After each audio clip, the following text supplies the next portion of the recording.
ہم وہی کہیں گے جو ہمارا دین ہم کو بتاتا ہے، عمل کرو تو تمہارا بھلا ہے۔ اللہم صلی علی سیدنا و شفیعنا و حبیبنا و مولانا محمد وبارک وسلم صلاۃ و سلام علیک یا رسول اللہ صلی اللہ تعالی علیہ وسلم۔ وکم اہلکنا من القرون من بعد نوح وکفا بربک بذنوب عبادہ خبیرا بصیرا۔ اور ہم نے کتنی ہی سنگتیں نوح کے بعد ہلاک کی، اور تمہارا رب کافی ہے اپنے بندوں کے گناہوں سے خبردار دیکھنے والا۔ یہاں پہ یہ ارشاد ہو رہا ہے کہ اے کفار مکہ، کیا تم نے اس سے پہلے جو لوگ ہلاک ہوئے ان کو دیکھ کر کے عبرت حاصل نہیں کی؟ یعنی ہم نے نوح علیہ السلام کے بعد میں کتنے ہی زمانوں میں بستیوں کو ہلاک کر دیا، ان کا نام و نشان تک مٹ گیا۔ یعنی آسمانی عذاب جو حضرت نوح علیہ السلام کی قوم پر آیا، پھر قوم سمود پہ آیا، قوم عاد پہ آیا، قوم ہود پہ آیا، قوم لوط اور قوم فرعون پر آیا، تو اللہ تبارک و تعالیٰ نے ان عذابوں کا ذکر کر کے کفار مکہ کو اس بات سے عبرت حاصل کرنے کا درس دیا کہ ان کو دیکھ کر کے تمہیں تو نصیحت حاصل کرنا چاہیے تھا۔ یہاں پہ جو فرمایا گیا کہ نوح علیہ السلام کے بعد، یعنی نوح علیہ السلام کی قوم پر سب سے پہلے عذاب آیا تھا، اور حضرت آدم علیہ السلام سے لے کر حضرت نوح علیہ السلام تک اس بیچ میں شرک عام نہیں ہوا تھا۔ اس وقت سب لوگ توحید پر تھے، لیکن جب حضرت نوح علیہ السلام کی امت میں کچھ ایسے بزرگ لوگ تھے، جب ان کا انتقال ہو گیا، غالباً 5 لوگ، تو شیطان نے آ کر کے قوم کو ورغلایا کہ تم لوگ ان کے جو ہے وہ مجسمے بنا لو اور تبرک کے طور پر ان کو رکھ لو۔ تو انہوں نے ایسے بنا کے رکھ لیے۔ پھر تھوڑے دنوں کے بعد میں جب نئی نسلیں آئی تو اس کے بعد میں انہوں نے ان مجسموں کی پوجا کرنا شروع کر دیا۔ اس طرح حضرت نوح علیہ السلام کے بعد میں شرک کا رواج جو ہے وہ قائم ہو گیا۔ یہاں پہ جو فرمایا گیا کہ ہم نے کتنی ہی سنگتیں ہلاک کر دی، کتنے قرون کو ہلاک کر دیا۔ قرون کس کو کہتے ہیں؟ اس حوالے سے مفسرین نے فرمایا کہ ایک زمانے کے لوگوں کو قرن کہتے ہیں، اور بعض نے فرمایا کہ قرن جو ہے وہ عام طور پہ 100 سال کا ہوتا ہے۔ جب 100 سال ختم ہو جاتے ہیں تو نیا قرن شروع ہوتا ہے، پھر 100 سال کے بعد میں نیا قرن شروع ہوتا ہے۔ تو ہر قرن کے بعد میں جس زمانے کے اندر کفر و شرک عام ہوا تو اللہ تبارک و تعالیٰ نے ان کو عذاب میں گرفتار کیا، اور فرمایا وَكَفَى بِرَبِّكَ بِذُنُوبِ عِبَادِهِ خَبِيرًا بَصِيرًا، تمہارا رب کافی ہے اپنے بندوں کے گناہوں سے خبردار دیکھنے والا۔ یعنی تم یہ مت سمجھو کہ ہم جو کر رہے ہیں وہ کسی کو پتہ نہیں ہے، اللہ تعالیٰ سب دیکھ رہا ہے، اللہ کو سب معلوم ہے۔ پچھلے لوگوں نے کیا تھا تو وہ عذاب میں گرفتار ہوئے، تم بھی اگر کرو گے تو تمہارے اوپر بھی ایسے ہی عذاب آئے گا۔ اور پھر فرمایا مَن كَانَ يُرِيدُ الْعَاجِلَةَ عَجَّلْنَا لَهُ فِيهَا مَا نَشَاءُ لِمَن نُرِيدُ ثُمَّ جَعَلْنَا لَهُ جَهَنَّمَ يَصْلَاهَا مَذْمُومًا مَدْحُورًا، جو یہ جلدی والی چاہے تو ہم اسے اس میں سے جلدی دے دیں گے، اور جو چاہے جسے چاہے پھر اس کے لیے جہنم کر دیں کہ اس میں جائے مذمت کیا ہوا دھکے کھاتا۔ یعنی جو دنیا کی زندگی کو چاہتا ہے تو اللہ تعالیٰ نے فرمایا کہ ہم ان کو دنیا کی زندگی ہی میں دے دیں گے، اور جس کو چاہیں گے جتنا چاہیں گے اتنا دے دیں گے، لیکن اس کے بعد میں جب آخرت میں وہ پہنچے گا تو اللہ تعالیٰ اس کو جہنم کے حوالے کر دے گا، اور جہنم میں وہ دھکے کھاتا ہوا مذمت کیا ہوا پڑا رہے گا۔ تو یہاں پہ یہ بتایا گیا کہ جو شخص دنیا کی چاہت میں گرفتار ہو اور دنیا کی چاہت میں گرفتار ہو کر کے آخرت کو بھول جائے تو پھر ایسا بندہ آخرت کے اندر وہ خائب و خاسر ہوگا، نامراد رہے گا۔ لیکن یہاں پر رب نے جو یہ فرمایا، جو دنیا کی زندگی چاہتا ہے اس کو ہم دنیا کے اندر جلدی دے دیتے ہیں، لیکن سب کو نہیں دیتے ہیں۔ فرمایا ما نشا، جو چاہتے ہیں وہ دیتے ہیں، لمن نرید، جس کو چاہتے ہیں اس کو دیتے ہیں۔ تو اس سے یہ پتہ چلا کہ دنیا کی طلب میں اگر کوئی شخص دوڑ بھاگ کرتا ہے تو دوڑ بھاگ کرنا تو یہ اس کا کام ہے، لیکن کس کو دینا ہے اور کتنا دینا ہے یہ اللہ کی مرضی پر ہے۔ آپ نے بہت سارے لوگوں کو دیکھا ہوگا کہ دنیا کے لیے بہت کچھ کوشش کرتے ہیں لیکن کچھ ہاتھ نہیں آتا، کیونکہ اللہ کی مرضی نہیں ہوتی. اور کچھ لوگوں کو دیکھا جاتا ہے کہ وہ دنیا کے لیے کوشش کرتے ہیں, ان کو مل جاتا ہے, تو اللہ کی مرضی یہی ہوتی ہے کہ ان کو مل جائے. تو رب نے فرمایا کہ جس کو چاہتے ہیں دیتے ہیں اور جتنا چاہتے ہیں اتنا دیتے ہیں. تو اس کا مطلب یہ ہوا کہ کچھ کو ملتا ہے, کچھ کو نہیں ملتا ہے, اور اس کا مطلب یہ ہوا کہ کچھ کو زیادہ ملتا ہے اور کچھ کو کم ملتا ہے. لیکن جو دنیا کی زندگی کے اندر گرفتار ہو کر کے آخرت کو فراموش کر دے, وہ آخرت میں جب جائے گا تو جہنم میں مذمت کیا ہوا دھکے کھاتا ہوا رہے گا.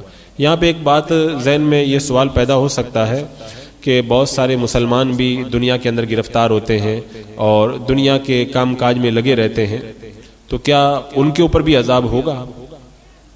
تو اصل میں مسئلہ یہ ہے کہ جو مسلمان دنیا کی طلب میں لگے رہتے ہیں, تجارت کرتے ہیں, کاروبار کرتے ہیں, ان کا یہ کام جو ہے وہ دنیا کی طلب میں اپنی ضرورت کے لیے ہے, اپنی حاجت کے لیے ہے. ان کا مقصد یہ نہیں ہے کہ آخرت کو بھول کر کے بیٹھ جائیں, وہ اپنے رب کو بھی یاد کرتے ہیں اور دنیا میں بھی لگے رہتے ہیں.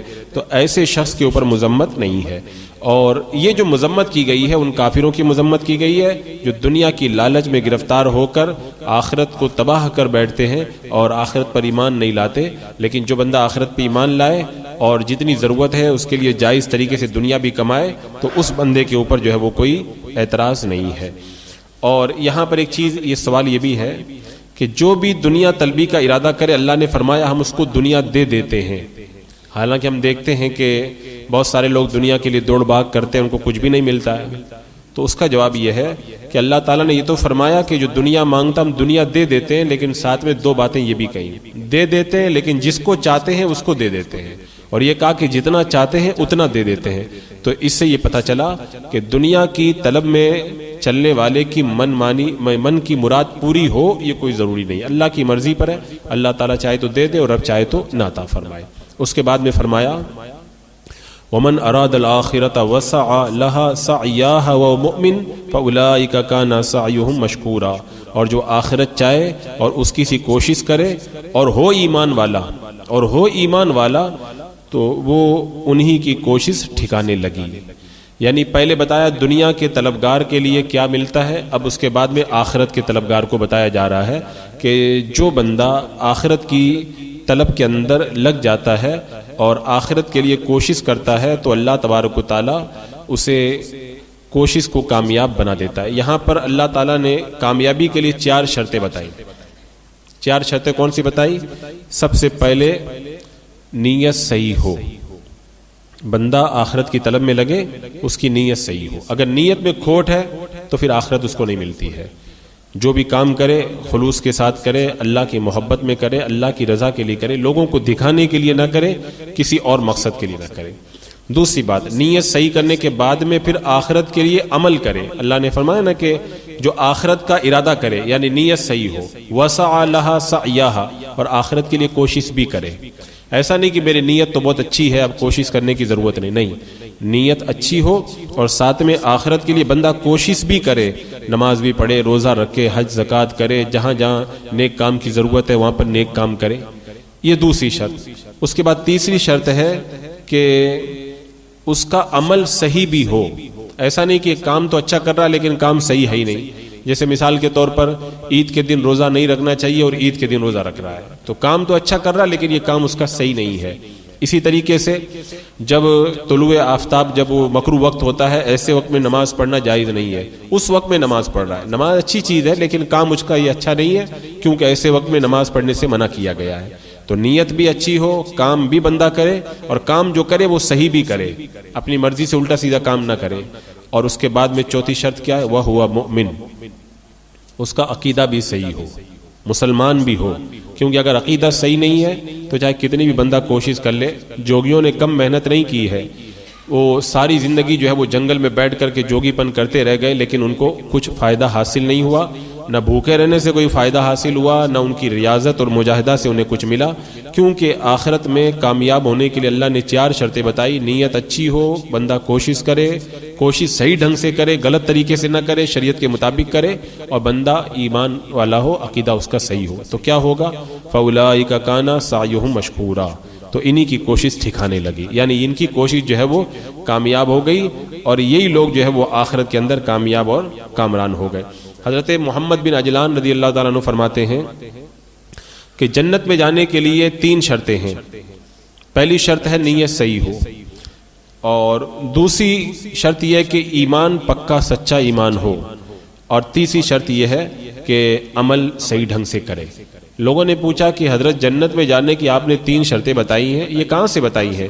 تو حضرت محمد بن عجلان رضی اللہ تعالیٰ عنہ نے اسی آیت کریمہ کی تلاوت کی کہ یہ تینوں شرطیں اسی آیت کریمہ میں موجود ہیں کہ نیت اچھی ہو، ایمان صحیح ہو، اور کوشش اگر صحیح ہو تو پھر بندہ جنت کے اندر جانے کا حقدار بن جایا کرتا ہے. اور یہاں پہ آپ نے دیکھا کہ اللہ تعالیٰ نے 2 لوگوں کی کوشش کو بیان کیا. ایک بندہ دنیا کے لیے دوڑ بھاگ کرتا ہے اور دوسرا بندہ آخرت کے لیے کوشش کرتا ہے. تو جو دنیا کے لیے کوشش کرتا ہے ہو سکتا ہے ملے، ہو سکتا ہے نہ ملے، لیکن جو آخرت کے لیے کوشش کرے اور صحیح کوشش کرے تو اللہ تعالیٰ اس کی مراد اس کو عطا فرما دیتا ہے. اب جو دنیا کے لیے کوشش کرے اگر اس کی مراد مل بھی جائے تو تھوڑے دنوں کے لیے، اور جو آخرت کے لیے کوشش کر رہا ہے اگر اس کی مراد اس کو مل جائے تب پھر دیکھو کہ وہ ہمیشہ ہمیشہ کی جنت کی جو ہے وہ نعمتوں سے مالا مال ہوتا ہے.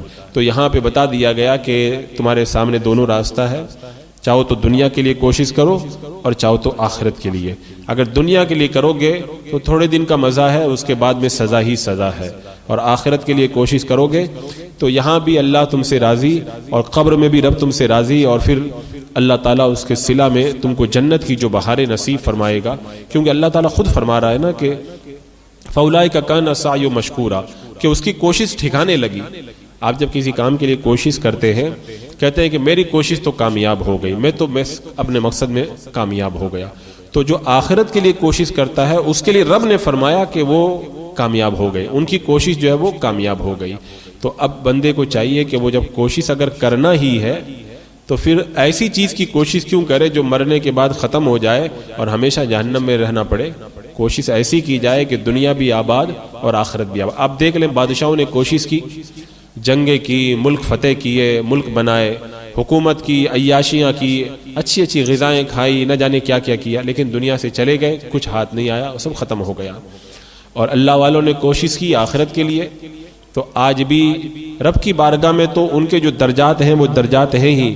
دنیا کے اندر بھی لوگ ان کی بارگاہوں میں جاتے ہیں تو عقیدت سے سر جھکاتے ہیں، اور دنیا کی کوشش میں لگے رہنے والے بادشاہ بھی ان کے دربار میں جب جاتے ہیں تو جھکتے ہوئے نظر آتے ہیں. تو آخرت کی کوشش صحیح معنوں کے اندر یہی کوشش ہے. لیکن اللہ تعالیٰ نے ایک جگہ فرمایا نا کہ کلا بل تحبون العاجلہ وتذرون الآخرہ، تم لوگ جو ہے وہ دنیا سے محبت کرتے ہو، آخرت کو چھوڑ بیٹھے ہو. یعنی دنیا میں جو نقد ابھی تم کو نظر آ رہا ہے اس کے چکر میں تم لوگ اس کو بھول گئے ہو جو بہت کامیابی کی چیز ہے. تو چاہیے کہ یہ چند روزہ زندگی کے بجائے بندہ دنیا کے اندر شریعت کے مطابق زندگی گزار کے آخرت کے لیے اپنی کوشش کرے تاکہ آخرت میں وہ جنت کی بہاروں سے مالا مال ہو سکے. بسم اللہ الرحمن الرحیم.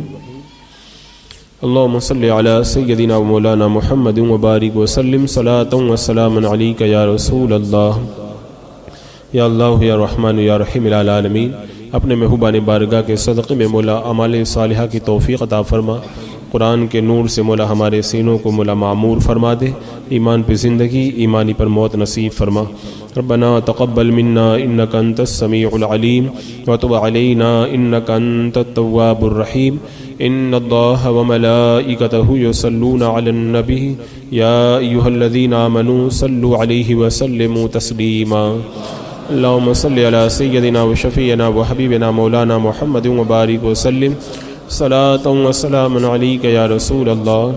سبحان ربك رب العزة عما يصفون وسلام على المرسلين والحمد لله.